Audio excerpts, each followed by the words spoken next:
Bell हो, बिल्व हो, श्रीफल हो या फिर हो अमृत फल, क्योंकि आयुर्वेद में इस बेल को अमृत फल का नाम दिया गया और इंग्लिश में इसको बोलते हैं वुड एप्पल।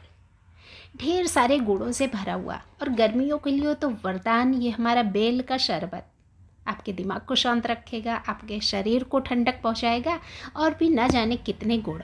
पर आज हम लोग इस वीडियो में इस बेल के हज़ारों गुणों की चर्चा नहीं करेंगे, क्योंकि आप सभी लोग समझदार हैं। बहुत सारे गुण इसके ऑलरेडी आपको पता होंगे और इस्तेमाल भी करते होंगे। पर जैसे ये बेल हमारे शरीर के लिए बेहद लाभदायक है ना, उसी तरह से ये बेल का वेस्ट यानी कि बेल के छिलके हमारे पौधों के लिए बेहद लाभदायक हैं। जानिए कैसे। नमस्कार वेस्टी वेस्टी पर आज हम लोग अपने इस बेल के वेस्ट को इस्तेमाल करेंगे बेहद खूबसूरत अंदाज में, और वो भी एक नहीं पूरे चार चार अंदाज में। तो देखिए, पहले नंबर पर तो इन छिलकों से आप कर सकते हैं अपने पौधों की मल्चिंग।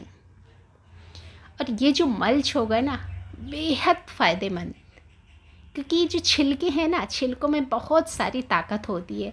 तो यहाँ पर होने वाला है आपका एक पंथ और कई काज, क्योंकि मल्च जो आपने डाला ये तो पौधों को बचाएगा गर्मियों से या सर्दियों से। और मल्चिंग हम लोग क्यों करते हैं, हालांकि पहले भी कई बार बताया हुआ है कि मल्चिंग का मतलब होता है हमारे पौधों के लिए एक सुरक्षा कवच प्रदान करना।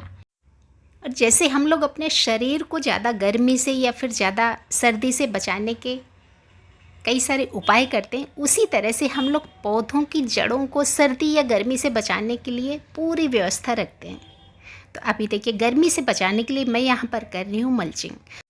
धीरे धीरे ये छिलके डिकम्पोज होते जाएंगे और जो इन छिलकों की बेशकीमती ताकत है ना, वो पौधे को मिलती रहेगी। तो पौधे को जो धीरे धीरे जब ये छिलके आपके डिकम्पोज होते जाएंगे तो आपकी मिट्टी को मिलेगी एक नई ताकत, नई ऊर्जा, क्योंकि बेल का हर हिस्सा बेहद उपयोगी।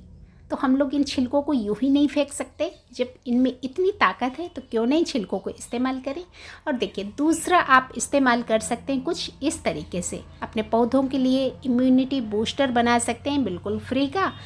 और इम्यूनिटी बूस्टर इसलिए, जैसे हम लोग डेली की जो खुराक लेते हैं वो कई बार हमारे शरीर को पूरा पोषण दे सके, ऐसा ज़रूरी नहीं होता। तो बहुत सारी चीज़ें हमें अलग से लेनी पड़ती हैं अपने शरीर की इम्यूनिटी बढ़ाने के लिए। बीच बीच में हम लोग कुछ ना कुछ लेते हैं ना, दाल रोटी सब्जी चावल पर्याप्त नहीं होता है। तो उसी तरह से आपके पौधों के लिए भी कुछ ना कुछ एक्स्ट्रा खिलाने पिलाने की ज़रूरत पड़ती है, जिससे कि आपके पौधे भी ढेर सारी इम्यूनिटी पा सकें अपनी मिट्टी से। तो ये फ्री का बना हुआ आपका लिक्विड हर पौधे के लिए तैयार है। आपके इंडोर पौधे हैं, आपके आउटडोर पौधे हैं, फलों फूलों सब्जियों किसी पौधे में दे सकते हैं। और देना कब कब है, जब आपके पास अवेलेबल हो। महीने में एक बार दे सकते हैं, महीने में 2 बार दे सकते हैं, 2 महीने में एक बार। यानी कि सीजनल होती हैं बहुत सारी चीज़ें, जैसे कि हम सीजनल फल और सब्जियाँ खाते हैं, ठीक उसी तरीके से। तो चलिए अब काम करना शुरू करते हैं। सूखे छिलके आप देख सकते हैं, तो यहाँ पर मैं इनको भिगो रही हूँ पानी में। चूँकि अंदर जो इसमें थोड़ा सा पल्प बचा है ना, वो हम लोग को निकालना है। तो कम से कम आप इनको 4-6 घंटे के लिए भिगो देंगे तो काम आपका हो जाएगा आसान। यहाँ पर देखिए, इन छिलकों को मैंने रात भर के लिए पानी में भिगो के रख दिया। ऊपर आप वाइट वाइट सा देख रहे होंगे, चूँकि गर्मी का मौसम है तो रात भर में इसमें हल्का हल्का सा झाग दिख रहा होगा। अब ये जो छिलकों में पल्प बचा था, यानी कि जो गूदा बचा था, अच्छे से फूल गया है। तो ये गूदा हमें निकालना होगा बाहर। अब निकालने का तरीका सबका अलग हो सकता है, पर बहुत आसानी से आपका निकल जाएगा। आप अपनी किचन से कोई भी स्क्रबर उठाइए और बस शुरू हो जाइए। स्टील वाला जूना भी बहुत अच्छे से काम करेगा। बस थोड़ा थोड़ा सा आप इसमें रगड़ते जाएंगे तो ये आपके जो छिलके हैं तो बहुत अच्छे से साफ़ सुथरे निकल आएंगे। ये देखिए, है ना, सब कुछ आसानी से हो जाएगा। और ये जो पानी है तो इसमें देखिए बहुत गाढ़ा गाढ़ा सा नीचे काफ़ी सारा पल्प इकट्ठा हो गया। और ये बेहद काम का, इसको फेंकना आपको कतई नहीं है। आप कहीं पर इसको स्टोर करके रखिए। और उसी से जो भी पीछे मैंने इम्यूनिटी बूस्टर बनाया तो इसी से बनाया था। अब इन छिलकों को फिर दोबारा से मैं धुल रही हूँ। और ये पानी भी हमें फेंकना नहीं है, इसको भी हम लोग उसी बर्तन में डाल देंगे जिसमें हम लोगों ने पहले वाला डाला। और अब इस पानी में हम लोग क्या करेंगे, कम से कम 8 से 10 गुना पानी और मिलाएंगे। जैसे कि आप लोगों ने देखा लिक्विड काफ़ी गाढ़ा है, बहुत गाढ़ा अगर आप मिट्टी के ऊपर डालेंगे तो मिट्टी के ऊपर एक लेयर सी बन जाएगी जो हमें नहीं बनानी। तो इसको हम लोग अच्छे से डाइल्यूट करेंगे और अब ये आपके पौधों में देने के लिए बिल्कुल तैयार है। आप सेम डे दे सकते हैं या फिर एक दिन आप रखना चाहें तो भी रख सकते हैं, कोई समस्या नहीं आएगी। अब इन छिलकों को हमें सुखाना होगा और यहाँ पर देखिए छिलके मेरे सूख के हो गए हैं तैयार।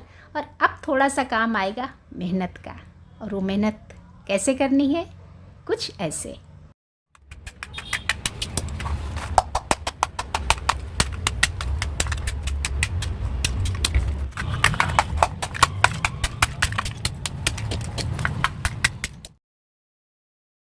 ये छिलके थोड़े से उछल कूद मचा रहे थे तो मैंने सोचा कि पॉलीथीन में डाल के इनको तोड़ लेती हूँ तो थोड़ा सा आसान हो जाएगा। पर यहाँ पर ये छिलके काफ़ी हार्ड थे। जब मैंने तोड़ना शुरू किया तो छिलके तो कम टूटे, पॉलीथीन पूरा फट गया। तो अब फाइनली हुआ क्या, लौट के बुद्धू घर को आए। सारा पॉलीथीन जब फट गया तो इसको मैंने निकाल के फेंक दिया और अपना फर्श पे फिर से तोड़ना शुरू कर दिया, है ना। छिलके काफ़ी हार्ड हैं, जब मैंने तोड़े तब मुझे समझ आया कि हाँ काफ़ी हार्ड हैं।